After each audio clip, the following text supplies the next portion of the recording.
अब halo alkane, सबसे पहले हम पढ़ेंगे हेलो एल्केन के बनाने की विधियां। इससे पहले एक छोटा सा पॉइंट है कि आपके जितने भी हेलो एल्केन हैं इनमें CX बंध की प्रकृति कैसी होती है। तो अगला अपना नया पॉइंट है CX बंध की प्रकृति। CX बंध की प्रकृति।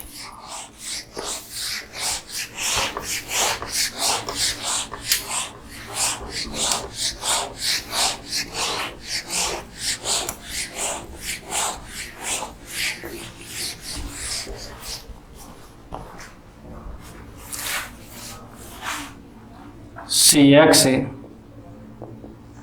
बंध की प्रकृति कि आपके हेलो एल्केन में जो CX बंध है वो पोलर है कि नॉन पोलर है, ध्रुवीय है कि अध्रुवीय है।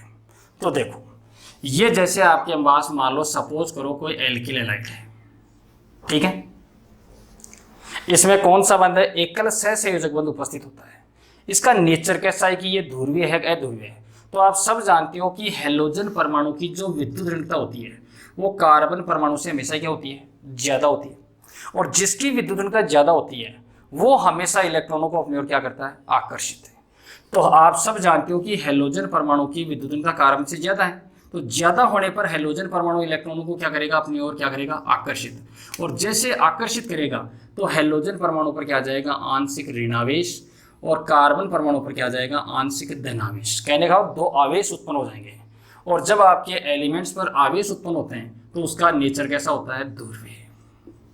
तो आपके एल्किल हैलाइड में, क्योंकि हेलो एल्केन का सामान्य नाम क्या होता है, एल्किल हैलाइड होता है, तो आपका जो हेलो एल्केन है उस हेलो एल्केन में जो CX बंध की प्रकृति होती है वो कैसी होती है, ध्रुवीय होती है। क्यों होती है, कारण पूछ ले तो सीधा सा दो शब्दों में आंसर लिखना है, क्योंकि हेलोजन परमाणु की विद्युत ऋणता कार्बन से क्या होती है, ज्यादा, जिसके कारण हेलोजन परमाणु कार्बन के इलेक्ट्रॉनों को क्या करता है, अपनी ओर, जो साझे के इलेक्ट्रॉन होता है उनको क्या करता है, अपनी ओर आकर्षित करता है, जिसके कारण हेलोजन परमाणु पर क्या जाता है, आंशिक ऋणावेश, और कार्बन परमाणु पर क्या जाता है, आंशिक धनावेश। इस कारण से आप कह सकते हो, बता सकते हो।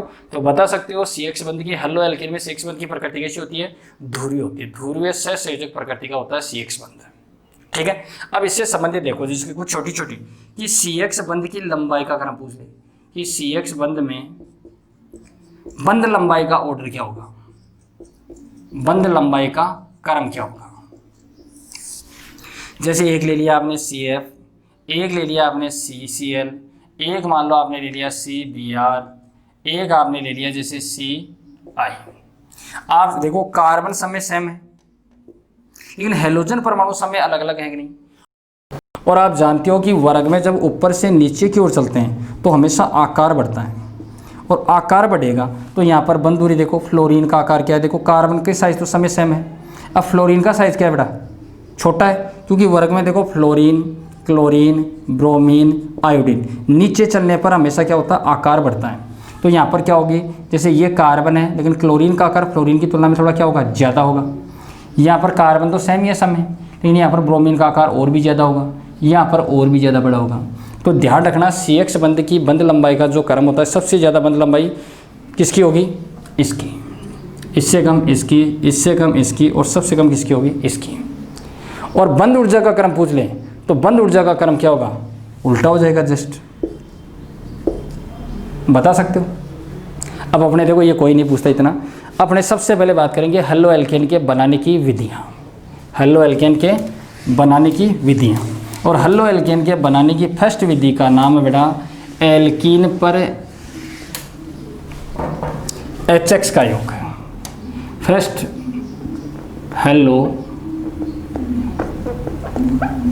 हेलो एल्केन की बनाने की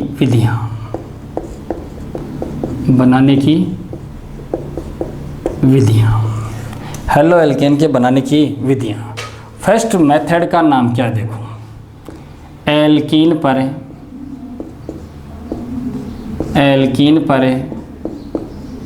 HX का योग,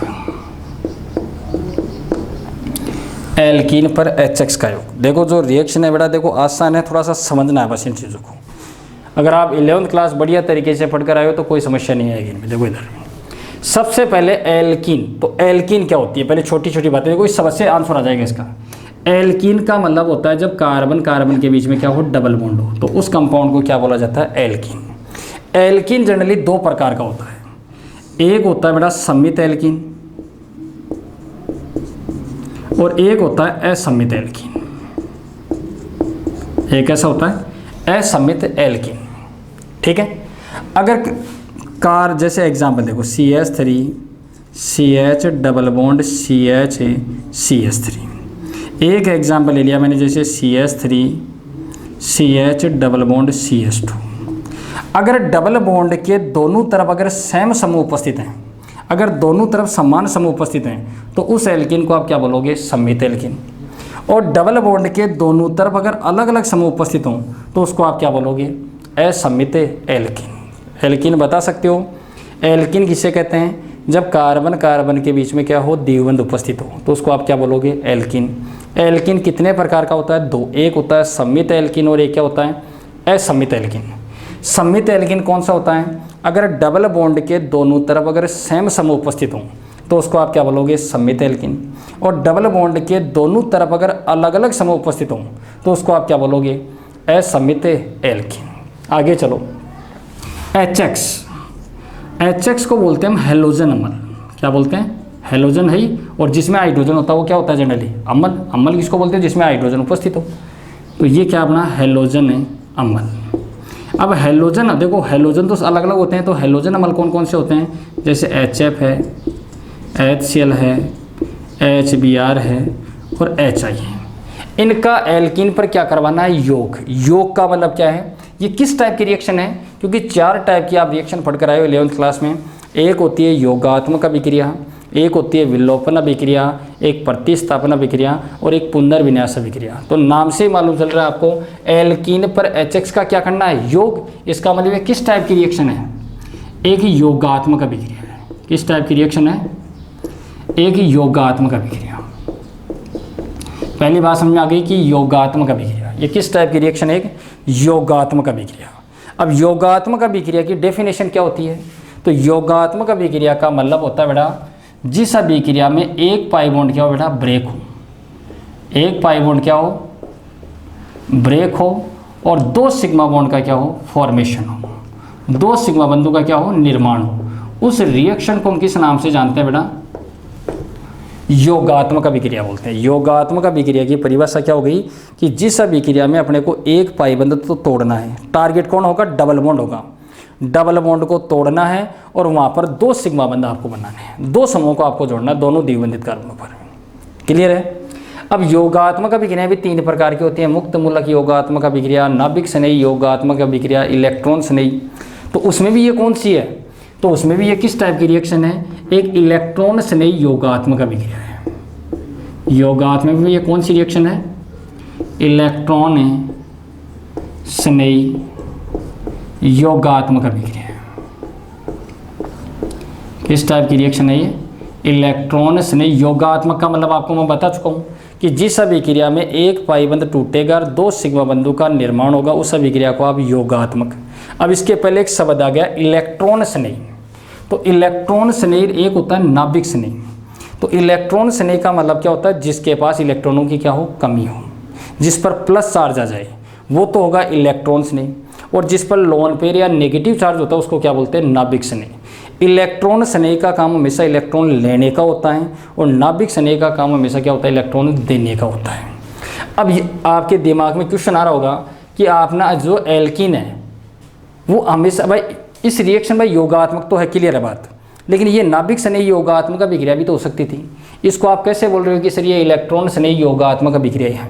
तो हमेशा एक बात ध्यान रखना, आपका एल्कीन, एल्काइन और जो बेंजीन होते हैं वो हमेशा क्या होते हैं, इलेक्ट्रॉन रिच होते हैं। वो इलेक्ट्रॉन, उनके पास इलेक्ट्रॉन क्या होती है, अधिकता, इसलिए वो हमेशा किसकी तरह काम करते हैं, नाभिक स्नेही की तरह काम करते हैं।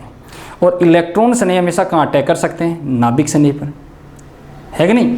तो ना ये नाभिक स्नेही है, क्योंकि अगर ये नहीं, ये भी अगर इलेक्ट्रॉन स्नेही होता तो इलेक्ट्रॉन स्नेही के मध्य तो क्या होता, प्रतिकर्षण होता, तो रिएक्शन होती नहीं। तो यहाँ पर जो एल्कीन होता है वो किसकी तरह काम करता है, न्यूक्लियोफाइल की तरह काम करता है। और जो न्यूक्लियोफाइल, तो न्यूक्लियोफाइल पर फर्स्ट अटैक हमेशा किसका होता है, इलेक्ट्रोफाइल का। और सेकंड, तो इलेक्ट्रॉन स्नेही योगात्मक अभिक्रिया किसको बोलोगे, अपने को ये मालूम है 2 समूह जोड़ने हैं। जब जिस अभिक्रिया में फर्स्ट अटैक किसका हो, इलेक्ट्रोफाइल का हो, और सेकंड एडिशन किसका हो, एडिशन किसका हो, न्यूक्लियोफाइल का हो, उस रिएक्शन को क्या बोला जाता है, इलेक्ट्रॉन स्नेही योगात्मक अभिक्रिया। जैसे एक एग्जांपल समझो, जैसे मान लो ये आपके पास कोई एल्कीन है और ये आपके पास मान लो कोई हैलोजन अम्ल है, ये अपने पास है। अब इस एल्कीन पर आप देखो, पहली बात तो ये समझो, क्या ये देखो आप अभी तक हम यही पढ़ते हैं, ये तीर के निशान के जो पहले होते हैं उनको या तो बोलते हो आप क्रियाकारक या अभिकारक बोलते हो, लेकिन ये बात थोड़ी सी गलत है। ध्यान रखना, दोनों कभी भी अभिकारक नहीं होते, ये थोड़ा ध्यान रखना। जो अटैक करता है, जो इन दोनों में से जो भी आक्रमणकारी अभिकारक होता है उसको हम क्या बोलते हैं, अभिकर्मक बोलते हैं। क्या बोलते हैं, अभिकर्मक किसको बोलते हैं, आक्रमणकारी जो अभिकारक होता है उसको क्या बोलते हैं हम, अभिकर्मक। और अभिकर्मक दो प्रकार के होते हैं, इलेक्ट्रोफाइल और न्यूक्लियोफाइल, इलेक्ट्रॉन स्नेही और नाभिक स्नेही। तो यहाँ पर अटैक कौन कर रहा है, एल्कीन पर HX का योग, तो एल्कीन पर अटैक कौन कर रहा है, HX अटैक कर रहा है, यहाँ पर यही तो कर रहा है। तो ये तो इस रिएक्शन में किसकी तरह काम करेगा, अभिकर्मक की तरह, और ये यहाँ पर किसकी तरह काम करेगा, अभिकारक की। और आप जानते हो अभिकर्मक दो प्रकार का होता है, एक इलेक्ट्रोफाइल होता है और एक क्या होता है, न्यूक्लियोफाइल होता है। अगर इस पर फर्स्ट अटैक इलेक्ट्रोफाइल का होता है तो इस रिएक्शन का नाम हो जाएगा इलेक्ट्रॉन स्नेही योगात्मक अभिक्रिया। और अगर इस पर फर्स्ट अटैक किसका होता है, नाभिक स्नेह का, तो इसका नाम क्या हो जाता है, नाभिक स्नेही योगात्मक अभिक्रिया। और आप सब जानते हो कि एल्कीन और जो एल्काइन होते हैं वो हमेशा कौन सी रिएक्शन देते हैं, इलेक्ट्रॉन स्नेही योगात्मक अभिक्रिया देते हैं। कारण मालूम चल गया, क्योंकि एल्कीन और एल्काइन किसकी तरह काम करते हैं, न्यूक्लियोफाइल की तरह व्यवहार करते हैं, बता सकते हो। तो इस पर फर्स्ट अटैक किसका करवाना होगा आपको, इलेक्ट्रोफाइल। अब इलेक्ट्रोफाइल कौन है इसमें, जिस पर पॉजिटिव चार्ज है वो किसकी तरह काम कर रहा है, इलेक्ट्रोफाइल, और जिस पर नेगेटिव चार्ज है वो किसकी तरह काम कर रहा है, नाभिक स्नेही। तो इसमें फर्स्ट अटैक किसका करवाना हमेशा, इलेक्ट्रोफाइल का, और सेकेंड अटैक किसका करवाना है, नाभिक स्नेही का। ऐसी रिएक्शन को क्या बोला जाता है, इलेक्ट्रॉन स्नेही योगात्मक अभिक्रिया। अब इस अभिक्रिया में देखो, दोबारा सुन लो, एल्कीन की डेफिनेशन बता चुका हूँ, एल्कीन किसे कहते हैं, एल्कीन कितने प्रकार का होता है बता चुका हूँ, हैलोजन अम्ल क्या होते हैं बता चुका हूँ, 4 होते हैं। ये किस टाइप की रिएक्शन है, एक योगात्मक अभिक्रिया है। इस अभिक्रिया में करना क्या है, पाई बंध तोड़ना है और 2 सिग्मा बंधु का क्या करना है, निर्माण करना है। इस अभिक्रिया में पहला अटैक इसका होगा, इलेक्ट्रोफाइल का होगा, सेकेंड अटैक इसका करना है, नाभिक स्नेही का करना है, बता सकते हो। अब देखो एग्जाम्पल, इसमें 3 केस बनेंगे। देखो फर्स्ट केस देखो, इसमें पहला केस क्या है, क्वेश्चन कैसे आते हैं, फर्स्ट केस देखो, केस फर्स्ट। जैसे मान लो आपको कोई सममित एल्कीन दे दे, सममित एल्कीन, और सममित एल्कीन पर आपको किसका योग करना हो, HX का योग करना हो। तो सममित एल्कीन पर HX का योग कैसे करोगे, जैसे मान लो ये कोई सममित एल्कीन है और इस सममित एल्कीन पर आपको HX का योग करना है, यही अपने पास है। तो सममित एल्कीन में टारगेट कौन अपना, पाई बॉन्ड, तो पाई तो यही है, इस बंध को तोड़ना है। जैसे ये बंध टूटेगा 2 सिग्मा बंधों का क्या हो जाएगा यहाँ पर निर्माण। तो पहले पाई बंध को तोड़ दो, ये लो क्या बना, CH2 CH2, एक वैलेंसी यहाँ कम हो गई, एक वैलेंसी यहाँ कम हो गई, एक पर क्या जोड़ दो, H जोड़ दो, और एक पर क्या जोड़ दो, X जोड़ दो। क्यों, क्योंकि देखो डबल बॉन्ड के दोनों तरफ सेम समूह है, तो चाहे आप इलेक्ट्रॉन इधर ले जाओ चाहे इधर ले जाओ, किधर भी ले जा सकते हो। सममित एल्कीन में तो कोई दिक्कत ही नहीं है, सममित एल्कीन में तो एक द्विबंधित कार्बन पर प्लस जोड़ दो और एक पर क्या जोड़ दो बेटा, माइनस जोड़ दो, कोई समस्या नहीं आएगी। समस्या कहाँ आती है, असममित एल्कीन, क्योंकि असममित एल्कीन में अपने को देखना पड़ेगा कि कहाँ प्लस जोड़ना है कहाँ माइनस जोड़ना है। सममित एल्कीन पर एक प्लस जोड़ दो और एक पर क्या जोड़ दो, माइनस। चाहे जैसे देख लो, जैसे इलेक्ट्रॉन इधर लेकर जाते हैं आप, तो क्या जाता है यहाँ माइनस, या क्या जाता प्लस, ये प्लस है, ये क्या है माइनस, तो प्लस पर कौन जुड़ता, माइनस, क्या बनता CH3 CH2X। और अगर इलेक्ट्रॉन इधर लेकर जाते तो यहाँ माइनस आ जाता और यहाँ क्या जाता प्लस, तब क्या बन जाता। तो बात तो एक ही है बेटा, वही बात है, चाहे मैं ऐसे रहूँ चाहे ऐसे रहूँ, बात तो वही रही, सीधी बात है कि नहीं। तो सममित एल्कीन पर तो ध्यान रखना है, सममित एल्कीन पर किसी भी कंपाउंड का जरूरी नहीं कि HX का योग करवाओ। यहाँ पर तो ये चैप्टर वाइज ये रिएक्शन है, जल का योग करवाओगे, जैसे अगले चैप्टर में एल्कीन पर जल का एडिशन, तो किसी का भी एडिशन करवाओ, तरीका ये रहेगा सममित एल्कीन में एक द्विबंधित कार्बन पर प्लस जोड़ देना और दूसरे द्विबंधित कार्बन पर क्या जोड़ देना, माइनस जोड़ देना, किसी पर भी जोड़ देना, कोई दिक्कत नहीं है। कर सकते हो। दूसरा देखो, असमित एल्कीन पर देखो HX का योग कैसे होता है। असमित एल्कीन पर HX का योग, असमित एल्कीन पर HX का योग।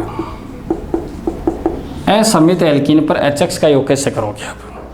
कोई भी असमित एल्कीन ले लो, जैसे मैंने ले लिया CH3 CH double bond CH2 और इस पर योग करवाना जैसे HCl का। अब असमित एल्कीन पर हमेशा किसी का भी, जैसे असमित एल्कीन पर आपको HX का योग करवाना है, तो असमित एल्कीन पर HX का योग हमेशा किसके अकॉर्डिंग होता है? मार्कोनिकोव के नियमानुसार होता है। किसके अकॉर्डिंग होता है? मार्कोनिकोव के नियमानुसार। वैज्ञानिक का नाम है जिसने कोई रूल दिया था, मार्कोनिकोव के नियमानुसार। और एक बात और याद रखना, विद पुनर्विन्यास, साथ में क्या याद रखना? पुनर्विन्यास भी याद रखना है। तो बस ये शब्द जिसके समझ में आ गया वो आंसर दे देगा। असमित एल्कीन पर जो HX का योग होता है वो किसके अकॉर्डिंग होता है? पहले तो मार्कोनिकोव, और साथ में क्या याद रखना है? पुनर्विन्यास। अब मार्कोनिकोव ने क्या नियम दिया था? देखो मार्कोनिकोव ने क्या कहा था, इस रूल को समझो कि जिस द्विबंधित कार्बन पर, क्योंकि द्विबंधित कार्बन कौन से? जो डबल बॉन्ड से जुड़े हुए हैं। जैसे ये कार्बन है, ये डबल बॉन्ड से जुड़ा हुआ है, और ये कार्बन भी डबल बॉन्ड से जुड़ा हुआ है, ये तो सिंगल बॉन्ड से जुड़ा हुआ है। तो जो डबल बॉन्ड से जुड़े कार्बन होते हैं उनको बोलते हैं द्विबंधित कार्बन। तो जिस द्विबंधित कार्बन पर हाइड्रोजन की संख्या क्या हो? हाइड्रोजन की संख्या क्या हो? कम होगी। जिस द्विबंधित कार्बन पर हाइड्रोजन की संख्या कम होगी उस पर अभिकर्मक का, अभिकर्मक यही है, अपने अभी बताया था मैं, जो आक्रमण करता है वो अभिकर्मक, और इसे एक प्लस होता है, क्या होता है? माइनस, इलेक्ट्रोफाइल और न्यूक्लियोफाइल। जिस द्विबंधित कार्बन पर हाइड्रोजन की संख्या कम होगी उस पर आपको अभिकर्मक का कौन सा भाग जोड़ना है? उस पर जो आपका अभिकर्मक है उस अभिकर्मक का कौन सा भाग जोड़ोगे? नेगेटिव। और जिस द्विबंधित कार्बन पर हाइड्रोजन की संख्या क्या हो बेटा? अधिक हो, हाइड्रोजन की संख्या क्या हो? ज़्यादा हो, उस पर अभिकर्मक का कौन सा भाग जोड़ोगे आप? पॉजिटिव। ये बात किसने कही थी बेटा? मार्कोनिकोव ने कही थी। तो देख लो आराम से, जिस द्विबंधित कार्बन पर, देखो इस द्विबंधित कार्बन पर कितने हाइड्रोजन है? 1, और इस द्विबंधित कार्बन पर कितने हाइड्रोजन है? 2। तो जिस द्विबंधित कार्बन पर एक, इस पर 1 और इस पर कितने? 2। तो जिस पर हाइड्रोजन कम होंगे उस पर अभिकर्मक का कौन सा भाग जोड़ना है? नेगेटिव। तो इसका नेगेटिव भाग तो यहाँ जुड़ेगा। और जिस द्विबंधित कार्बन पर हाइड्रोजन ज़्यादा है उस पर कौन सा भाग? पॉजिटिव। तो क्या बन रहा है? CH3 CH Cl CH3। कर सकते हो कि नहीं कर सकते? आ गया आंसर अपने पास। समित एल्कीन पर तो किसी का भी एडिशन करवाओ, एक द्विबंधित कार्बन पर प्लस जोड़ दो और एक पर माइनस। लेकिन असमित एल्कीन पर जो HX का योग होगा वो किसके अकॉर्डिंग होगा? मार्कोनिकोव। और मार्कोनिकोव ने क्या बताया कि जिस द्विबंधित कार्बन पर हाइड्रोजन कम होंगे उस पर अभिकर्मक का कौन सा भाग? नेगेटिव। और जिस द्विबंधित कार्बन पर हाइड्रोजन की संख्या क्या हो? ज़्यादा हो, उस पर अभिकर्मक का कौन सा भाग जोड़ोगे आप? पॉजिटिव। क्लियर है बात यहाँ तक? कोई समस्या? चलो दूसरा एग्जाम, एक तरीका और इसका आंसर देने का। अगर मान लो सपोज करो आप मार्कोनिकोव का रूल भूल जाओ या दाएँ बाएँ हो जाए मान लो थोड़ा, तो इसका आंसर सर फिर दूसरा तरीका क्या है? कहाँ पर कौन सा जोड़े? तो देखो इधर, आप सब जानते हो जितने भी एल्किल समूह होते हैं वो प्लस आई इफेक्ट वाले समूह होते हैं, और प्लस आई प्रभाव वाले जितने भी समूह होते हैं उनका काम हमेशा इलेक्ट्रॉन देने का होता है। कहने का मतलब जितने भी प्लस आई प्रभाव वाले समूह होते हैं वो लात मारते हैं, जो भी उनके आगे होता है उसके लात। जैसे मेरे आगे कोई है तो मैं लात मारूंगा तो वो व्यक्ति आगे ही तो जाएगा। तो इसमें देखो, क्या इस द्विबंधित कार्बन से इधर कोई ग्रुप जुड़ा हुआ है क्या? नहीं। लेकिन इस द्विबंधित कार्बन से इधर ग्रुप जुड़ा हुआ है, इसका मतलब इसका कोई ना कोई रोल तो है या। और ये आपका देखो इस द्विबंधित कार्बन से ये जो मेथिल समूह जुड़ा हुआ है ये प्लस आई प्रभाव वाला समूह होता है। जितने भी एल्किल समूह होते हैं, मेथिल एथिल मैंने बता दिया एल्किल समूह, वो सारे प्लस आई प्रभाव वाले समूह होते हैं। और कार्बन की जैसे जैसे संख्या बढ़ती है तो प्लस आई प्रभाव भी बढ़ता है। और प्लस आई प्रभाव तो ये क्या काम करेगा? इलेक्ट्रॉन देने का काम करेगा। कहने का कौन सा ग्रुप है ये? एक इलेक्ट्रॉन डोनेटिंग ग्रुप है, लात मारने वाला समूह बोलते हैं इसको आम भाषा में। तो जैसे ये इसके लात मारेगा इस कार्बन के, तो जो पाई इलेक्ट्रॉन होंगे वो आगे ही तो जाएंगे, और जिधर इलेक्ट्रॉन जाएंगे उस पर कौन सा चार्ज? नेगेटिव। और जहाँ से जाएंगे उस पर कौन सा चार्ज? पॉजिटिव। पॉजिटिव पर हमेशा कौन अटैक करता है? नेगेटिव। और नेगेटिव पर हमेशा कौन करता है अटैक? पॉजिटिव। क्या यही आंसर आ रहा है क्या भाई? बोलो, कर सकते हो। अब इस रिएक्शन में हुआ क्या, देखो ये बना कैसे, इसकी मैकेनिज्म क्या है, देखो मैकेनिज्म देखो इसकी। असममित एल्कीन पर जो HX का योग होता है वो किसके अकॉर्डिंग होता है, मार्कोनिकॉफ के नियमानुसार होता है। और पुनर्विन्यास भी, अभी पुनर्विन्यास का मतलब अभी मैं बताता हूँ, तो ये याद रखना मार्कोनिकॉफ का रूल है, ठीक है। अब इसी रिएक्शन की मैं मैकेनिज्म बताता हूँ आपको, देखो ये बना कैसे होगा। इधर देखो,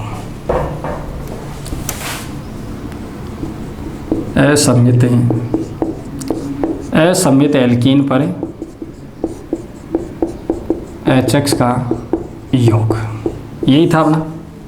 आपने एग्जाम्पल क्या लिया था, CH3 CH डबल बॉन्ड है CH2 और किसका एडिशन करवाया था आपने, HCl, और क्या बना था CH3 CH Cl और CH3। ये आपका हेलो एल्केन बना था बेटा, ठीक है। 2 क्लोरोप्रोपेन का क्या हो गया था, फॉर्मेशन हुआ था। लेकिन ये बना कैसे होगा, ये तो डायरेक्ट बता दिया भाई, मार्कोनिकॉफ ने बताई थी ये बात। लेकिन इसकी मैकेनिज्म देखो, ये कैसी क्रियाविधि है, आयनिक क्रियाविधि है, तो इसकी मैकेनिज्म देखो। सबसे पहले क्या करना आपको, इलेक्ट्रो, क्योंकि फर्स्ट अटैक इसका करना है इलेक्ट्रोफाइल और सेकेंड अटैक इसका करना है न्यूक्लियोफाइल। तो सबसे पहले तो आपको इलेक्ट्रोफाइल और न्यूक्लियोफाइल चाहिए, और इलेक्ट्रोफाइल और न्यूक्लियोफाइल के लिए आपने क्या ले रखा है, यहाँ पर अभिकर्मक ले रखा है HCl। तो HCl में सबसे पहले कौन सा विखंडन करवाओगे ये बताओ। अगर दोनों परमाणु सेम होते तो वहाँ पर आपने पढ़े होंगे 2 प्रकार के विखंडन होते हैं। एक होता है समान, समांश में क्या होता है, दोनों का समान सजा होता है इलेक्ट्रॉनों का, और विषमांश में जिस परमाणु की विद्युत घनता ज़्यादा होती है इलेक्ट्रॉन उस तरफ क्या हो जाए, चले जाते हैं। समांश विखंडन के दौरान हमेशा मुक्त मूलक का निर्माण होता है, जबकि विषमांश विखंडन में किसका निर्माण होता है, इलेक्ट्रोफाइल या न्यूक्लियोफाइल का क्या होता है, फॉर्मेशन होता है। तो इसमें कौन सा, देखो हाइड्रोजन की तुलना में क्लोरीन की विद्युत घनता क्या होती है, ज़्यादा, तो यहाँ पर कौन सा विखंडन होगा, विषमांश।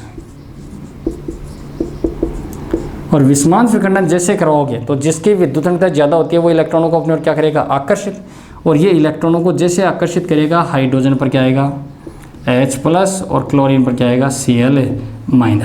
ये हाइड्रोजन यहाँ पर किसकी तरह काम कर रहा है, इलेक्ट्रोफाइल की तरह, और ये यहाँ पर किसकी तरह काम कर रहा है, न्यूक्लियोफाइल की तरह, ठीक है। अब अटैक इस पर, इलेक्ट्रोफाइल न्यूक्लियोफाइल तैयार हो गए। अब इलेक्ट्रोफाइल का अटैक पहले, सबसे पहले इलेक्ट्रोफाइल का अटैक करवाना है, और इलेक्ट्रोफाइल का अटैक करवाना किस पर है, एल्कीन पर। तो जो भी आपको एल्कीन दिया जाए उस पर अटैक करो। CH3 CH डबल बॉन्ड है CH2, ये ले लिया आपने इलेक्ट्रोफाइल। अब इलेक्ट्रोफाइल का मतलब है, इलेक्ट्रोफाइल का मतलब होता है जिसके पास इलेक्ट्रॉन की क्या हो, कमी हो, तो इसको इलेक्ट्रॉन चाहिए, सीधी बात है। अब इलेक्ट्रॉन ये कार्बन देगा कि ये कार्बन देगा, ये अपने को देखना पड़ेगा कि ये इस कार्बन पर जुड़ेगा या इस कार्बन पर। तो अभी मैंने बताया था क्या इस द्विबंधित कार्बन से इधर कोई ग्रुप जुड़ा हुआ है क्या, नहीं, लेकिन इस द्विबंधित कार्बन से कोई ग्रुप जुड़ा हुआ है इधर। इसका मतलब ये समूह कौन सा है, ये +I प्रभाव वाला समूह होता है। +I प्रभाव वाले समूह हमेशा क्या करते हैं बेटा, लात मारते हैं। तो जैसे ये लात मारेगा यहाँ पर क्या आएगा, नेगेटिव, और यहाँ पर क्या आएगा, पॉजिटिव। अब यहाँ पर इलेक्ट्रॉन का घनत्व कहाँ ज़्यादा है, इस कार्बन पर, तो ये इसको आसानी से इलेक्ट्रॉन डोनेट कर सकता है क्या बेटा। अब जैसे ये इसको इलेक्ट्रॉन देगा, यहाँ कौन सा चार्ज आएगा, नेगेटिव। पहले क्या था यहाँ, पॉजिटिव, पॉजिटिव नेगेटिव कैंसिल। यहाँ पर देखो माइनस था पहले, नेगेटिव। अब इसने इलेक्ट्रॉन दिया तो यहाँ पर भी इलेक्ट्रॉनों की कमी हो गई, तो यहाँ कौन सा चार्ज आ गया, पॉजिटिव, पॉजिटिव नेगेटिव कैंसिल। क्या बना अपने पास, अब जिसने इलेक्ट्रॉन दिया उसी का साथ देगा, तो ये हाइड्रोजन कहाँ जुड़ जाएगा, यहाँ पर, यहाँ H+। क्या बना, CH3 CH पॉजिटिव और CH3। क्या फर्स्ट अटैक इलेक्ट्रोफाइल का हो चुका है क्या। जैसे आपने फर्स्ट अटैक इलेक्ट्रोफाइल का करवाया, आपके पास मध्यवर्ती के रूप में क्या बन गया, कार्बोकेटाइन। अब कार्बोकेटाइन या कार्बोधनाइन क्या होता है, जब भी कार्बन परमाणु पर धनावेश उपस्थित होता है तो उसको क्या बोलते हैं, कार्बोकेटाइन या कार्बोधनाइन। कार्बोकेटाइन या कार्बोधनाइन। और कार्बोकेटाइन का स्थायित्व का क्रम आप 11th में पढ़कर आए हो। कार्बोकेटाइन के स्थायित्व का क्रम होता है 3 डिग्री। कार्बोकेटाइन क्या होता है बेटा, सबसे ज़्यादा स्थायी होता है, ध्यान रखना। उससे कम होता है 2 डिग्री कार्बोकेटाइन होता है, और सबसे कम स्थायी कौन सा होता है बेटा, 1 डिग्री कार्बोकेटाइन। ये कार्बोकेटाइन के स्थायित्व का क्रम होता है बेटा, ठीक है। और कार्बोकेटाइन जब किसी अभिक्रिया में मध्यवर्ती के रूप में बनता है तो वहाँ अपने आप ही क्या लागू हो जाता है बेटा, पुनर्विन्यास लागू हो जाता है। अब ये पुनर्विन्यास करते कैसे अभी मैं बताऊँगा आपको, ठीक है। तो आपके पास क्या बन गया, कार्बोकेटाइन। अब ये किस पर प्लस आ गया तो ये किसकी तरह काम करेगा, इलेक्ट्रोफाइल। और इलेक्ट्रोफाइल पर हमेशा कौन अटैक कर सकता है? न्यूक्लियोफाइल। और न्यूक्लियोफाइल कौन बचा हुआ अपने पास? Cl minus. तो वो इस पर क्या कर देगा, इसको इलेक्ट्रॉन क्या कर देगा, डोनेट।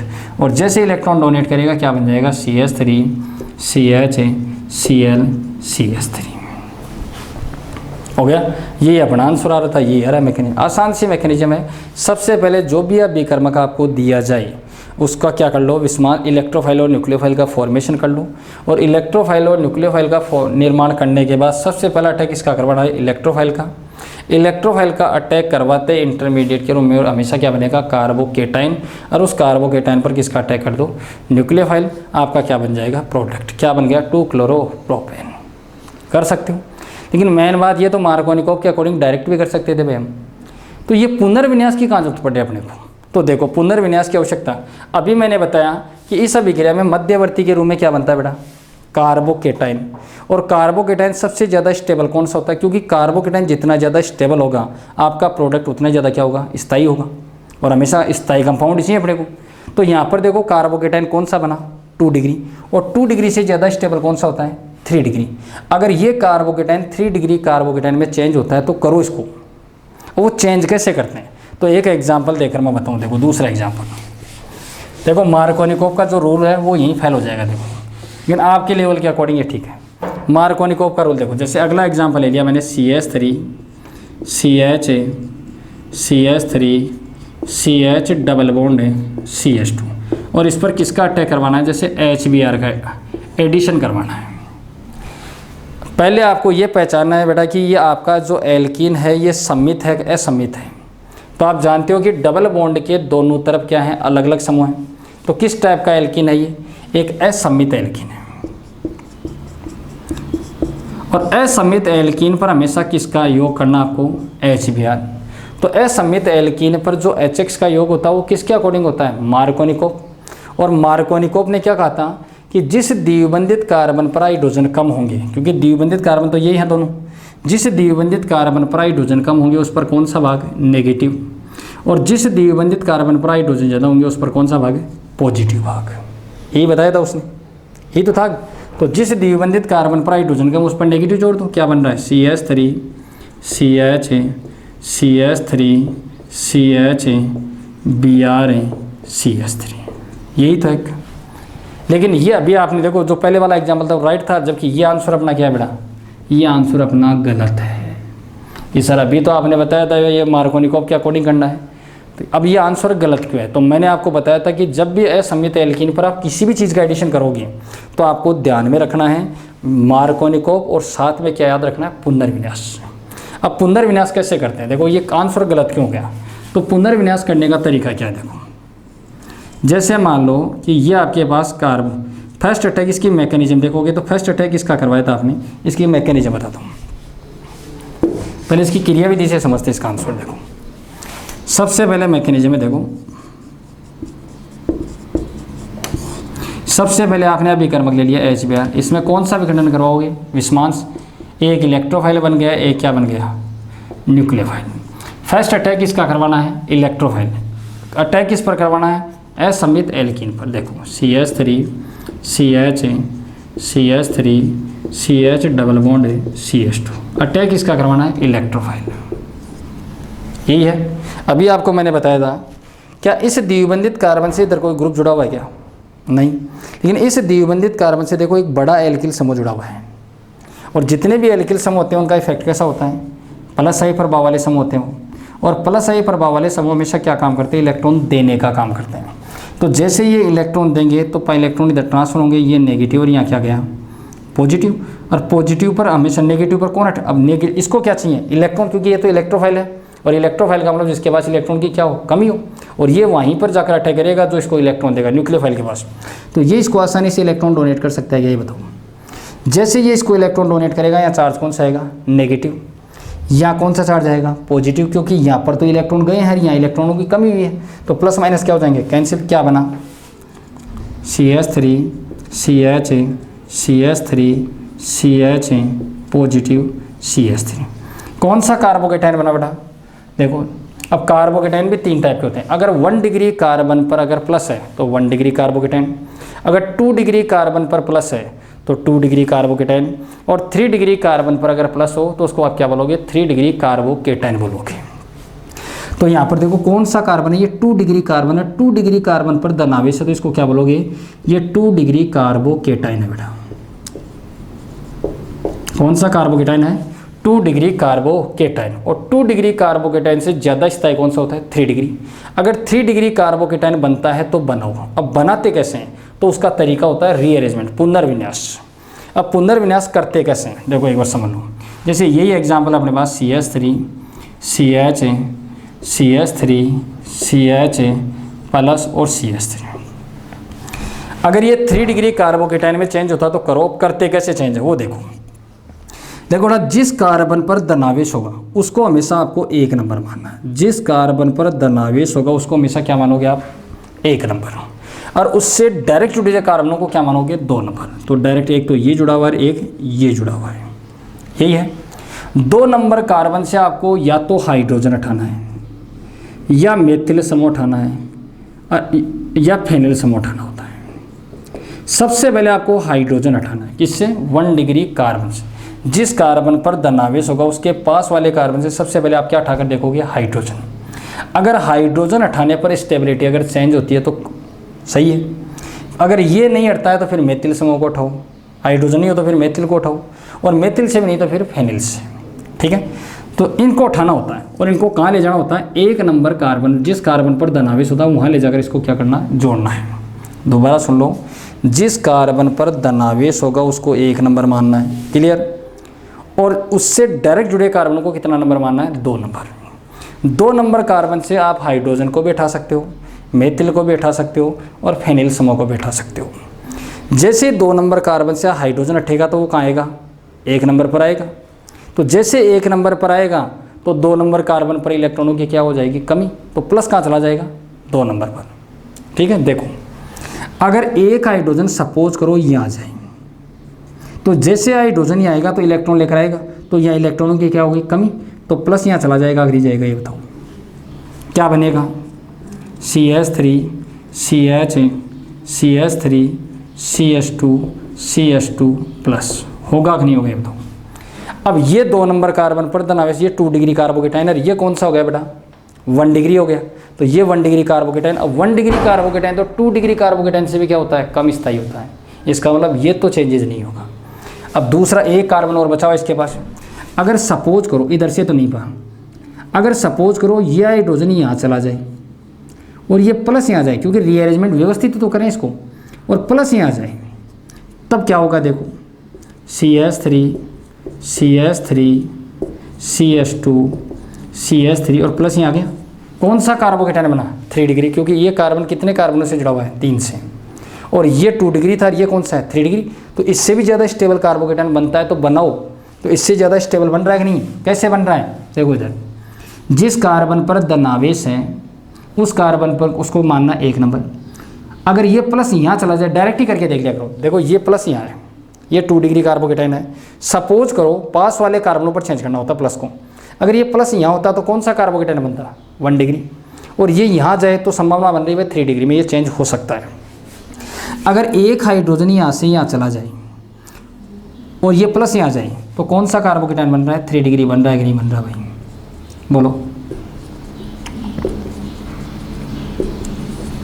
ये 2 डिग्री है, ये कार्बोकेटाइन कौन सा है, 3 डिग्री। और 3 डिग्री कार्बोकेटाइन 2 डिग्री कार्बोकेटाइन से भी क्या होता है, ज़्यादा स्टेबल होता है। तो स्टेबल अगर इंटरमीडिएट और भी ज़्यादा स्टेबल है तो बनाओ, बना दिया। अब इस पर सेकंड अटैक इसका करवाना है, न्यूक्लियोफाइल। और न्यूक्लियोफाइल कौन था अपना, Br माइनस का अटैक करवा दो। ये इस पर अटैक कर देगा, क्या बनाएगा, CH3 CH3 CH2 CH3 Br। अपना मार्कोनिकोव के अकॉर्डिंग आंसर क्या आ रहा था, ये आ रहा था, देखिए वास्तव में आंसर क्या होना चाहिए, ये। इसलिए ध्यान रखना, जब भी असममित एल्कीन पर आप HX का योग करोगे तो थोड़ा सा ध्यान रखना है मार्कोनिकोव, और साथ में क्या याद रखना है, पुनर्विन्यास। जैसे अगला एक एग्जाम्पल और देखो, एक एग्जाम्पल और देखना है। अगर क्रियाविधि आप नहीं कर पाते हो तो इसका डायरेक्ट आंसर कैसे चुन सकते हो आप, देखो कि अपना आंसर गलत है एक सही है, वो कैसे देखोगे आप। देखो इधर, जैसे मान लो आपको ये दे दिया CH3 CH3 CH3 CH double bond CH2 और इस पर आपको HCl का योग करवाना है। आप डायरेक्ट क्या लगाते हो, मार्कोनिकोव, क्योंकि आपका एल्कीन कैसा है, असमित। असमित एल्कीन पर जो HX का योग होता है वो मार्कोनिकोव के अकॉर्डिंग होता है। और मार्कोनिकोव ने क्या कहा था कि जिस द्विबंधित कार्बन पर हाइड्रोजन कम होंगे उस पर अभिकर्मक का कौन सा भाग नेगेटिव, और जिस द्विबंधित कार्बन पर हाइड्रोजन की संख्या ज़्यादा होगी उस पर कौन सा भाग पॉजिटिव। तो मार्कोनिकोव के अकॉर्डिंग इसका आंसर क्या आ रहा है, CH3 CH3 CH3 CH Cl CH3, यही है। अब ये आंसर गलत है कि सही है, इसको कैसे मालूम चले भाई, मैकेनिज्म भी नहीं बतानी है, डायरेक्ट कैसे देखें। तो देखो आपको मैंने अभी बताया था कि एल्कीन हमेशा कौन सी रिएक्शन देता है, हमेशा इलेक्ट्रॉन्स ने योगात्मक अभिक्रिया देता है। इस पर फर्स्ट अटैक इसका करवाना है, इलेक्ट्रोफाइल का करवा दिया, और सेकंड अटैक न्यूक्लियोफाइल। तो आप सब जानते हो कि न्यूक्लियोफाइल नेगेटिव होता है, न्यूक्लियोफाइल हमेशा कहाँ जुड़ता है, क्योंकि फर्स्ट अटैक के बाद इंटरमीडिएट क्या बनता है, कार्बोकेटाइन। तो कार्बोकेटाइन देख लेते हैं वो स्टेबल है कि नहीं है, कौन सा कार्बोकेटाइन बन रहा है, अगर उससे भी ज़्यादा स्टेबल है तो कर लो। तो आप क्या करोगे, सबसे पहले इलेक्ट्रोफाइल का अटैक, इस पर तो इलेक्ट्रोफाइल और न्यूक्लियोफाइल दोनों का अटैक कर दिया, लेकिन आप इस एक बार न्यूक्लियोफाइल, इस नेगेटिव पार्ट को, न्यूक्लियोफाइल को उठा दो। न्यूक्लियोफाइल जैसे हटेगा यहाँ से, इस पर वापस क्या आ जाएगा, प्लस। अब ये कौन सा कार्बोकेटाइन बना रहा है बेटा, 2 डिग्री बना कि नहीं बना, ये 2 डिग्री कार्बोकेटाइन है। अगर इससे भी ज़्यादा स्टेबल कार्बोकेटाइन कौन सा होता है, 3 डिग्री। अगर बनता है तो बनाओ, और बनाने का तरीका भी मैंने आपको बताया था, पुनर्विन्यास द्वारा। कैसे, जिस कार्बन पर दनावेश उसको कितना नंबर मानोगे, 1 नंबर, उससे डायरेक्ट जुड़े कार्बन को 2 नंबर। तो इस कार्बन से डायरेक्ट एक तो ये जुड़ा हुआ है, एक ये जुड़ा हुआ है।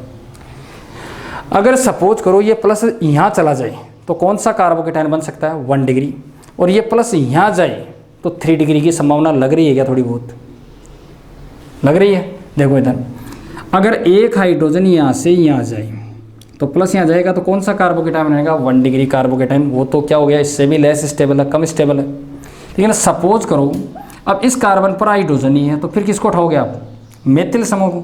अगर एक मेथिल समूह यहाँ चला जाए तो प्लस यहाँ जाएगा कि नहीं आएगा, ये बताओ क्या बनेगा, CH3 प्लस CH, ये CH3 यहाँ चला गया, और यहाँ पर भी क्या है, CH3। ये कौन सा कार्बोकेटाइन है बेटा, ये 3 डिग्री कार्बोकेटाइन है कि नहीं, ये बताओ।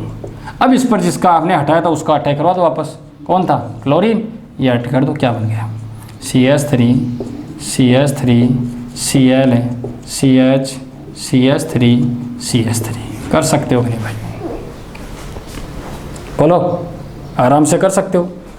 तो ध्यान रखना है, असमित एल्कीन पर हमेशा जो HX का योग होता है वो किसके अकॉर्डिंग होता है। 2 बातें आपको दिमाग में रखनी हैं, एक तो मार्कोनिकोव, और साथ में क्या याद रखना है, पुनर्विन्यास। पुनर्विन्यास कैसे किया जाता है, जिस कार्बन पर धनावेश हो उसको 1 नंबर मान लो, और उससे डायरेक्ट जुड़े कार्बन को 2 नंबर मान लो। 2 नंबर कार्बन से आपको या तो हाइड्रोजन हटाना है और या मेथिल। एक बात और याद रखना, जब भी आप पुनर्विन्यास करवाते हो तो जो भी समूह आप चेंज करते होगे वो, क्योंकि 1-2 पोजीशन रहती है, तो यहाँ क्या लिखोगे, 1-2, और कौन सा समूह आपने चेंज किया, मिथाइल, तो यहाँ पर क्या लिखोगे, 1-2 मिथाइल। चेंज तो क्या है, तो चेंज को क्या बोलते हैं, शिफ्टिंग। 1-2 methyl shifting. जैसे पहले वाले एग्जाम्पल में आपने क्या किया था, हाइड्रोजन, तो वहाँ पर क्या लिखते हैं, 1-2 हाइड्रोजन शिफ्टिंग। इतना आपको लिखना पड़ेगा, ठीक है। तो सर जो आपने फर्स्ट एग्जाम्पल बताया था उसमें तो ऐसा नहीं किया आपने, तो उसमें देखो मैंने एग्जाम्पल क्या लिया था, ये लिया था, उसमें तो आपने पुनर्विन्यास नहीं किया। तो फर्स्ट एग्जाम्पल बेटा मैंने ये लिया था, और इस पर मार्कोनिकोव के अकॉर्डिंग मैंने आंसर ये दिया था, CH3 CH Cl और CH3, यही आंसर आया था अपना। एक बार इसको उठा दो तो यहाँ क्या आ गया, प्लस। कौन सा कार्बोकेटाइन बन रहा है बेटा, ये 2 डिग्री, और 2 डिग्री से ज़्यादा स्टेबल कौन सा होता है, 3 डिग्री। तो 3 डिग्री में अगर चेंज होता है तो करो। तो देखो जिसका मैंने तरीका क्या बताया, जिस कार्बन पर धनावेश है उसको क्या मान लो आप, 1 डिग्री, सॉरी 1 नंबर मान लो, और उससे डायरेक्ट जुड़े कार्बन को क्या मान लो आप, 2 नंबर। तो ये डायरेक्ट जुड़े 2 नंबर। अगर सपोज करो ये प्लस यहाँ चला जाए तो कौन सा कार्बोकेटाइन बनेगा, 1 डिग्री। ये प्लस यहाँ आ जाए तब भी कौन सा बन रहा है, 1 डिग्री। इसका मतलब जो कार्बोकेटाइन बन रहा है वो 1 डिग्री से तो ज़्यादा स्टेबल है, 3 डिग्री में ये चेंज होगा ही नहीं। तो जो स्टेबल कार्बोकेटाइन जितना हो सके, जितना ज़्यादा स्टेबल कार्बोकेटाइन बनेगा वही आपका क्या बनेगा, प्रोडक्ट। तो इसमें 3 डिग्री बन ही नहीं सकता, इसलिए जो मैक्सिमम स्टेबल कार्बोकेटाइन वो कौन सा है, 2 डिग्री। और 2 डिग्री पर किसका अटैक करवा दिया आपने, न्यूक्लियोफाइल का। इसमें 2 बातें बताई मैंने, एक तो दोबारा सममित एल्कीन पर HX का योग कैसे भी कर लो, एक द्विबंधित कार्बन पर प्लस जोड़ दो, एक पर क्या जोड़ दो, माइनस। असम्मित एल्कीन पर अगर आपको किसका योग करवाना हो, HX का, तो किसके अकॉर्डिंग, मार्कोनिकोव, और साथ में क्या याद रखना है, पुनर्विन्यास। एक केस हो रहा है इसमें, वो भी देख लो आप, वो केस भी देख लो।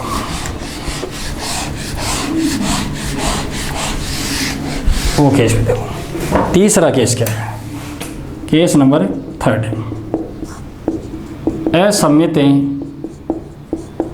असम्मित एल्कीन पर परोक्साइड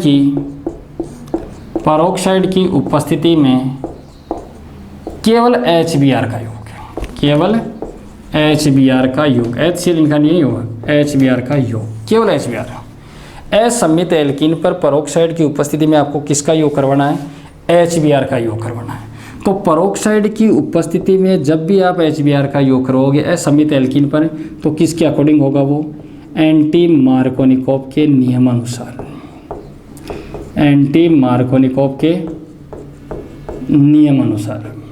मैं आपको बता दूँ, अब इस एंटी मार्कोनिकोव के कई नाम होते हैं, इसको परोक्साइड प्रभाव भी बोलते हैं, इसको खराश प्रभाव भी बोलते हैं। अब एंटी मार्कोनिकोव का नियम है क्या बेटा, तो एंटी मार्कोनिकोव में क्या है कि उल्टा कर दो मार्कोनिकोव का, जिस द्विबंधित कार्बन पर हाइड्रोजन कम होंगे उस पर अब विकर्मक आप कौन सा भाग जोड़ दोगे, पॉजिटिव, और जिस द्विबंधित कार्बन पर हाइड्रोजन क्या होंगे बेटा, ज़्यादा होंगे, अब उस पर अब विकर्मक का कौन सा भाग जोड़ दो, नेगेटिव। कहने का मतलब मार्कोनिकोव का जस्ट उल्टा कर दो आप, इसी को हम क्या बोलते हैं, एंटी मार्कोनिकोव का नियम। लेकिन ये रूल लगेगा कब, जब उपस्थिति किसकी हो, परोक्साइड की। देखो जैसे मान लो मैंने ये एल्कीन ले लिया, असम्मित एल्कीन है, और इस असम्मित एल्कीन पर आपको HBr का योग करना है, किसकी उपस्थिति में करना है, परोक्साइड लिखा हुआ मिल जाएगा सपोज करो। तो जब भी परोक्साइड होगा तो परोक्साइड आते आप दिमाग में लगा लेना कि ये किस टाइप की, क्योंकि परोक्साइड की उपस्थिति में देखो विखंडन 2 प्रकार के होते हैं, एक सम्मांश और एक विषमांश। सम्मांश विखंडन के लिए शर्त होती है एक तो हाई टेम्परेचर होना चाहिए, ठीक है, एक सनलाइट, प्रेजेंस ऑफ सनलाइट, प्रकाश की उपस्थिति में भी हमेशा कौन सा विखंडन होता है, सूर्य के प्रकाश की उपस्थिति में कौन सा विखंडन होता है, सम्मांश। हाई टेम्परेचर पर भी कौन सा विखंडन होता है, सम्मांश। और परोक्साइड आ जाए तीर के निशान के ऊपर, तो वहाँ पर भी 100% कौन सा विखंडन होता है, सम्मांश, ठीक है। और सम्मांश विखंडन के दौरान किसका निर्माण होता है, मुक्त मूलक। तो ये किस टाइप की क्रियाविधि का एग्जाम्पल है, मुक्त मूलक क्रियाविधि का एग्जाम्पल है, ठीक है। इसमें क्या करना, आपको डायरेक्ट रूल याद रखना है, उसका उल्टा करना है। देखो इधर, जिस द्विबंधित कार्बन पर हाइड्रोजन कम है उस पर कौन सा भाग जोड़ना है, पॉजिटिव, तो पॉजिटिव तो ये है। और जिस द्विबंधित कार्बन पर हाइड्रोजन ज़्यादा उस पर कौन सा भाग जोड़ना है, negative, CH3 CH2 CH2 PR। उल्टा हो गया। जबकि इसी पर अगर ये परोक्साइड नहीं लिखा होता, इसका एडिशन करवाते हैं तो क्या रूल लगाते हैं, मार्कोनिकोव विद पुनर्विन्यास। ये दोनों में डिफरेंस देखने को मिलेगा। परोक्साइड आ गया तो एंटी मार्कोनिकोव है, और परोक्साइड नहीं है तो किसी का भी एडिशन करवाओ आप, तब आप हमेशा ध्यान रखना क्या होगा अपने पास है, मार्कोनिकोव, और साथ में क्या याद रखना है, पुनर्विन्यास के अकॉर्डिंग उस पर क्या करवाना है, योग करवाना है, ठीक है। अब ऐसा इसमें क्यों हो रहा है भाई, ये प्रोडक्ट ही क्यों बन रहा है इसकी, तो इसकी भी अगर आप मैकेनिज्म देखना चाहो तो देख लो एक बार। सबसे पहले देखो परोक्साइड की उपस्थिति में रिएक्शन हो रही है, तो परोक्साइड में सबसे पहले कौन सा विखंडन करवाना पड़ेगा, सम्मांश। जैसे मान लो कि ये मैंने कोई परोक्साइड ले लिया, जैसे मान लो बेंजोइल परोक्साइड ले लिया, ये बेंजोइल परोक्साइड ले लिया, इसमें कौन सा विखंडन होगा, सम्मांश। और सम्मांश विखंडन के दौरान किसका निर्माण होता है, मुक्त मूलकों का निर्माण होता है। अब सम्मांश विखंडन में इलेक्ट्रॉनों का हमेशा क्या होता है, समान साझा होता है। तो बीच में देखो इधर भी ऑक्सीजन है, इधर भी, दोनों परमाणु सेम है, तो कौन सा विखंडन होगा, सम्मांश। तो ये जो बंध बना हुआ है ये कितने इलेक्ट्रॉनों से मिलकर बना हुआ है, 2 इलेक्ट्रॉनों से। तो 1 इलेक्ट्रॉन इसको मिलेगा, तो तीर का आधा ही निशान लगाओगे। देखो 2 इलेक्ट्रॉन किधर जाते हैं तो पूरा तीर का निशान, और 1 इलेक्ट्रॉन जाता है तो आधा ही लगाओगे निशान, और 1 इलेक्ट्रॉन इधर चला गया, 1 इलेक्ट्रॉन इसके पास है, 1 इलेक्ट्रॉन इसके पास है। क्या बना, दोनों समूह सेम ही है, C6 H5 पे CO रेडिकल। क्या इसमें आगे भी समांश विखंडन हो सकता है क्या? तो देखो इधर भी कार्बन है, इधर भी कार्बन है, वापस कौन सा विखंडन होगा? समांश। और समांश विखंडन होगा तो एक इलेक्ट्रॉन इधर जाएगा और एक इलेक्ट्रॉन इस कार्बन के पास जाएगा। अब यहाँ पर पहले से एक इलेक्ट्रॉन है तो ये इलेक्ट्रॉन और ये इलेक्ट्रॉन मिलकर क्या बनाएंगे बेटा? बॉन्ड बना देंगे। और कार्बन की वैलेंसी कितनी हो जाएगी? 4। तो यहाँ से कौन सी गैस निकल गई? CO2 कितने हैं? 2। और 2 क्या बच गए यहाँ पर? C6H5 मुक्त मूलक। इसका नाम होता है फेनिल मुक्त मूलक। क्लियर है पहली बात? अब ये जो फेनिल मुक्त मूलक है बेटा, ये किससे रिएक्शन करेगा? ये किसको क्रियाशील बनाएगा? HBr को। इससे ये रिएक्शन करेगा। तो इसमें भी कौन सा विखंडन होगा? समांश होगा पूरी में, क्योंकि क्रियाविधि का नाम है क्या है? मुक्त मूलक। तो ये रेडिकल, ये मुक्त मूलक और ये मुक्त मूलक आपस में मिलकर क्या बना देंगे? बॉन्ड। क्या बन गया? C6H6 और यहाँ से क्या बन गया? ब्रोमीन मुक्त मूलक। ठीक है। अब ब्रोमीन मुक्त मूलक, ये तो स्टेप नंबर 1 हो गई। सेकंड स्टेप में आप क्या करोगे? अटैक इस पर करवाना है? एल्कीन पर। भाई ये किसका करवाना है? H का योग, HBr का ही तो योग करवाना था। तो देखो एल्कीन आपने कौन सा लिया था? CH3 CH double bond CH2 ले लिया। इस पर किसका अटैक करवाना है? ब्रोमीन मुक्त मूलक का अटैक करवाना है। तो अब इसमें भी कौन सा विखंडन होगा? समांश। तो एक इलेक्ट्रॉन इधर जाएगा और एक इलेक्ट्रॉन इधर जाएगा। अब ये जो आपका ब्रोमीन मुक्त मूलक है, ये इसके साथ भी बॉन्ड बना सकता है और इसके साथ भी बॉन्ड बना सकता है। दोनों में से कहीं पर भी जुड़ सकता है। 2 संभावनाएं बन रही हैं, दोनों संभावनाएं देख लेते हैं। अगर ये यहाँ अटैक करता है तो क्या बनेगा? देखो CH3 CH रेडिकल है CH2Br। और इसके साथ बंध बनाता है तो क्या बनता है? देखो CH3 CHBr CH2 मुक्त मूलक। यही अपने पास है। अब यहाँ पर मध्यवर्ती देखो, कार्बन परमाणु पर धनावेश आता है तो मैंने बताया था कार्बोकेटाइन। और कार्बन परमाणु पर अगर अयुग्मित इलेक्ट्रॉन, अगर कोई मुक्त मूलक होता है तो उसका नाम होता है कार्बन मुक्त मूलक। और कार्बन मुक्त मूलक की स्थायित्व का क्रम भी क्या होता है? 3 डिग्री, 2 डिग्री और 1 डिग्री होता है। कार्बन मुक्त मूलक के स्थायित्व का क्रम क्या होता है बेटा? 3 डिग्री सबसे ज़्यादा स्थायी होता है, उससे कम स्थायी होता है 2 डिग्री और उससे कम स्थायी होता है 1 डिग्री। ये सारी बातें आप 11 में पढ़ चुके हो। ठीक है। तो अब इनमें से ज़्यादा स्थायी कौन सा है कि यहाँ एडिशन होगा, ये ब्रोमीन यहाँ जुड़ेगा कि यहाँ जुड़ेगा? दोनों में से जो भी ज़्यादा स्टेबल बनेगा प्रोडक्ट वही अपना सही होगा। तो यहाँ पर देखो कौन से कार्बन पर है मुक्त मूलक? 2 डिग्री। और यहाँ पर कौन से कार्बन पर है मुक्त मूलक? 1 डिग्री। तो ज़्यादा स्थायी कौन है? ये अधिक स्थायी हुआ कि नहीं भाई बताओ? बोलो अधिक स्थायी। अब सेकंड अटैक इसका करवाना आपको, H का करवा दो, वापस HBr ले लो। तो वापस इसमें होगा तो H यहाँ जुड़ जाएगा। क्या बनेगा? CH3 CH2, क्योंकि Br तो जोड़ दिया। अब बचा क्या था? H ही बचा था, तो H को यहाँ जोड़ दिया। और क्या बना? अब ये जो प्रोडक्ट बना ये मार्कोनिकोव के अकॉर्डिंग है भाई, अपोजिट है कि नहीं ये बताओ? क्योंकि मार्कोनिकोव के अकॉर्डिंग तो ब्रोमीन यहाँ जुड़ना चाहिए था, लेकिन जो आपको प्रोडक्ट मिल रहा है वो उसके उल्टा मिल रहा है, अपोजिट मिल रहा है। इसलिए इस रूल को क्या बोल दिया मैंने? एंटी मार्कोनिकोव के अकॉर्डिंग। और ये केवल किसके लिए लागू होता है? केवल HBr के लिए लागू होता है। और किसकी प्रेजेंस में? पेरोक्साइड की उपस्थिति में। अब ये तो था अपना देखो डिटेल में। अब मैं जो छोटी छोटी एक बार आपको वापस रिपीट कर देता हूँ, थोड़ा सा आपको याद क्या क्या रखना है इस रिएक्शन में, क्वेश्चन कैसे आएंगे वो ध्यान रखना है।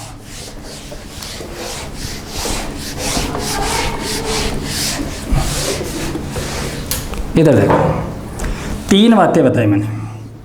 एक बात बताई सममित एल्कीन पर HX का योग, सममित एल्कीन पर HX का योग, यही बताया। सममित एल्कीन पर HX का योग किसके अकॉर्डिंग करना है?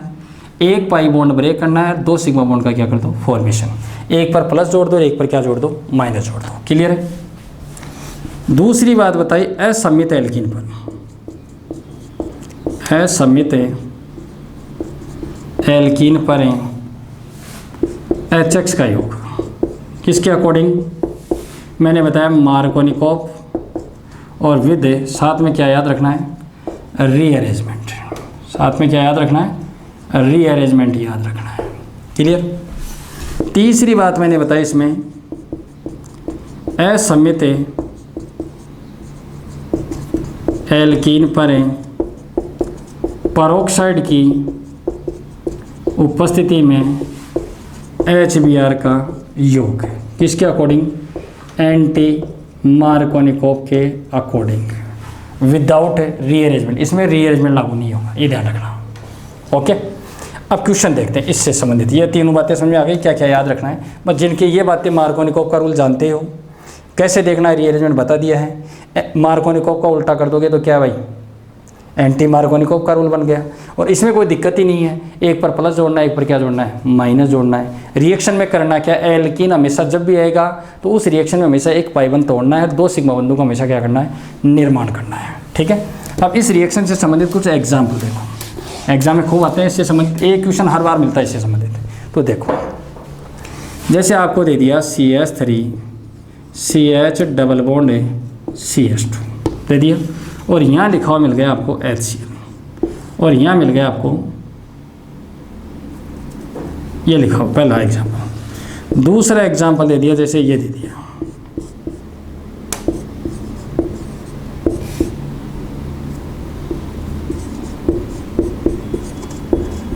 ये दे दिया, और इस पर इसका योग करवाना हो।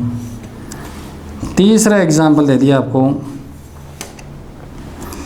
जैसे मान लो अपने को दे दिया CH3 CH double bond CH2, इस पर किसका योग करना हो, HBr। और चौथा एग्जाम्पल आपको दे दिया, मान लो सपोज करो CH3 CH double bond CH2 और HBr है, और यहाँ लिखा हुआ मिल जाए R2O2 या H2O2 लिखा मिल जाए, पेरोक्साइड लिखा मिल जाए, ये लिखा मिल जाए। तो आंसर दोगे कैसे इसके अकॉर्डिंग, इधर देखो। सबसे पहले आपको देखना है एल्कीन सममित है क्या, सममित है, तो आपका एल्कीन कैसा है, असममित। उपस्थिति है नहीं, कुछ भी नहीं है यहाँ पर पेरोक्साइड, इसका मतलब असममित एल्कीन पर जो HCl का योग है वो किसके अकॉर्डिंग करना है, मार्कोनिकोव, और साथ में क्या याद रखना है, पुनर्विन्यास। तो पहले तो मार्कोनिकोव का रूल लगाओ। तो मार्कोनिकोव ने क्या कहा था कि जिस द्विबंधित कार्बन पर हाइड्रोजन कम होंगे उस पर माइनस और दूसरे पर प्लस जोड़ दो। ओके जी, अब इसी को यहीं चेक कर लो कि ये सही है गलत है। तो आप जो भी नेगेटिव पार्ट होगा उसको उठा दो, और जैसे नेगेटिव बैठेगा उस पर क्या आ जाएगा, प्लस। कौन सा कार्बोकेटाइन बन रहा है, 2 डिग्री। अब 2 डिग्री से अगर स्टेबल कार्बोकेटाइन बनता है तो बनाओ, और नहीं बनता है तो छोड़ दो। तो इस प्लस को एक बार उसके पास वाले कार्बन इधर ले जाओ और एक बार इधर ले जाओ, क्योंकि जिस कार्बन पर धनावेश होगा वो तो 1 नंबर रहेगा, और उससे डायरेक्ट जुड़े कार्बन 2 नंबर, और 2 नंबर कार्बन पर एक बार प्लस ले जाकर देख लो, अगर 3 डिग्री की संभावना बनती है तो बनाकर देख लो। अगर ये प्लस यहाँ आ जाए तो क्या बनेगा, 1 डिग्री, ये आ जाए तो 1 डिग्री। इसका मतलब जो कार्बोकेटाइन बना वो स्टेबल ही है, इसका मतलब अपना आंसर सही था। ओके, दूसरा देखो, आपका एल्कीन सममित है क्या, सममित। तो देखो डबल बॉन्ड के दोनों तरफ अलग अलग समूह हैं, तो एल्कीन कैसा है, सममित। उपस्थिति है नहीं कुछ, तो HI का योग किसके अकॉर्डिंग, मार्कोनिकोव, और साथ में पुनर्विन्यास। तो क्या बन जाएगा अपने पास, CH2 CHI और क्या बन गया, CH3। पुनर्विन्यास चेक कर लेना, वही 2 डिग्री कार्बोकेटाइन स्टेबल रहेगा इसमें। ठीक है, अगले में देखो, वापस आपको कैसा एल्कीन दे दिया गया, असममित एल्कीन, और असममित एल्कीन पर किसका योग करवाना है, HBr का। उपस्थिति कुछ दी हुई नहीं है, तो वही बात आ गई, असममित एल्कीन पर HX का योग किसके अकॉर्डिंग होता है, मार्कोनिकोव, साथ में पुनर्विन्यास। क्या बनेगा, CH3 CHBr CH3। चेक कर लो जो स्थाई है कि भाई कंपाउंड अपना सही है कि नहीं है, तो अपने को मालूम चल गया। इसको उठाओगे क्या बनेगा, 2 डिग्री कार्बोकेटाइन, और 2 डिग्री कार्बोकेटाइन से ज़्यादा स्टेबल कौन सा होता है, 3 डिग्री। तो 3 डिग्री बनता है तो बनाओ। तो ये प्लस अगर यहाँ आ जाए तो कौन सा बन सकता है, 1 डिग्री, तो वो तो और भी कम स्टेबल हो गया। और ये प्लस यहाँ आ जाए तो 3 डिग्री बन सकता है। तो इसका मतलब इसमें क्या होगा, पुनर्विन्यास लागू होगा, और पुनर्विन्यास लागू होगा तो ब्रोमीन कहाँ जुड़ेगा, यहाँ जुड़ेगा। क्लियर है, आपको समझा चुका हूँ बात। पेरोक्साइड की उपस्थिति में चाहे एल्कीन कैसा भी हो, असममित एल्कीन हो, सममित में तो कोई दिक्कत आती नहीं है। असममित एल्कीन पर अगर पेरोक्साइड की उपस्थिति में आप क्या करवाओगे, HBr का योग करवाओगे, तो हमेशा दिमाग में रखना कौन सा रूल, एंटी मार्कोनिकोव। तो एंटी मार्कोनिकोव ने क्या बताया कि जिस द्विबंधित कार्बन पर हाइड्रोजन कम होते हैं उस पर कौन सा पार्ट पॉजिटिव, और जिस द्विबंधित कार्बन पर हाइड्रोजन क्या होंगे बेटा, ज़्यादा, उस पर कौन सा भाग नेगेटिव। तो क्या बन जाएगा, ऊपर वाले का आंसर तो राइट क्या हुआ, CH3 Br CH2 CH3, और इसका आंसर क्या आ गया, CH3 CH CH3 CH2 CH2 Br। Okay, ये अपनी फर्स्ट रिएक्शन थी भाई। किसी की समस्या हो तो बोलो भाई। एल्कीन के बना देखो हेलो एल्केन के या एल्किल हैलाइड के बनाने की फर्स्ट विधि आपने पढ़ी एल्कीन पर HX का योग, और इसमें आपने 3 बातें जानी। सममित एल्कीन पर HX का योग कैसे भी कर सकते हो, कोई दिक्कत नहीं है। असममित एल्कीन पर HX का योग किसके अकॉर्डिंग करना है, मार्कोनिकोव, साथ में पुनर्विन्यास याद रखना है। और पेरोक्साइड की उपस्थिति में अगर असममित एल्कीन पर HBr का योग करोगे तो किसके अकॉर्डिंग करोगे बेटा, बोलो, एंटी मार्कोनिकोव के अकॉर्डिंग। अब ये फर्स्ट रिएक्शन थी। दूसरा मेथड देखो क्या है।